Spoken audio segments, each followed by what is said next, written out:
Widow finds a secret stash of letters her late husband wrote to their daughter. Because losing a loved one poses such a big change, moving forward with that grief is often totally uncharted territory. The one person you turn to for comfort may be the one person who's no longer there. One father, who foresaw his own demise, found a creative way to ease that pain and emptiness for his family. See, Ashley and Mitchell Whisenhunt had a fairy tale love story. Just two teens from Longview, Texas, they met one another working at the Fastrack amusement park. But when tragedy struck, Ashley wasn't sure she could go on until she found the notes Mitchell had left for their daughter. The multi-talented Mitchell enjoyed bowling, took part in theater, loved to write, and aspired to be a zoologist when he grew up.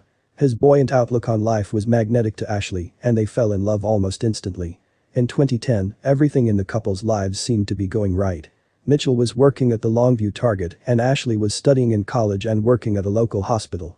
With stable jobs and education prospects, they were on top of the world. It got better. Mitchell proposed to Ashley, who of course said yes. They set a wedding date and couldn't wait to spend the rest of their lives together, but they had no idea what was coming.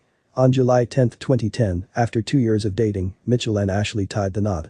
It was the happiest day of their lives, and they celebrated by going off to honeymoon in Hot Springs, Arkansas. But that night, trouble struck. Mitchell began having chest pain and felt unwell. Though Ashley was experienced dealing with medical issues, something told her this wasn't normal, so she drove to the local Walmart to grab a thermometer. When she got back, they found out Mitchell's temperature was a terrifying 106.7. This was definitely life-threatening, and the newlyweds rushed to the nearest hospital, where Mitchell was diagnosed with pneumonia in both lungs. This illness would be bad for anyone, but Mitchell also had Marfan syndrome, a genetic condition that weakens the bones, heart and lungs. He was released from the Hot Springs hospital with the knowledge that his health might again be at risk. In September that year, pneumonia attacked Mitchell again. Ashley came home from work one day to find him collapsed on the floor. This time, he was admitted to the hospital with a collapsed lung and spent almost a month in the ICU. Over the next year, Mitchell was in and out of the hospital with chest tubes and finally was scheduled to have a lung surgery. By August 2011, he had heart failure twice, but the hospital staff were able to revive him. Their life continued like this until August of 2012. Mitchell had recovered from over 20 bouts of pneumonia. Although he had nerve damage from surgery and often needed a feeding tube, he was still a fighter.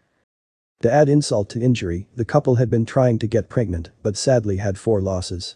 Ashley had also dropped out of college to take care of Mitchell and was selling wristbands and t-shirts to help pay for his medical expenses. By that August, things started looking up. Mitchell was finally able to have his feeding tube removed and could come home. Ashley was also pregnant again, with all good signs for a healthy baby. Their luck was finally turning.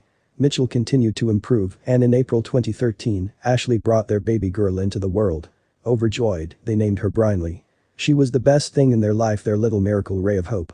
For the first year of Brinley's life, Mitchell was as present and loving as he could be.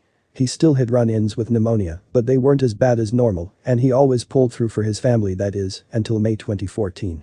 After Brinley's first birthday, Mitchell was admitted to the hospital again, and his health continued to get worse.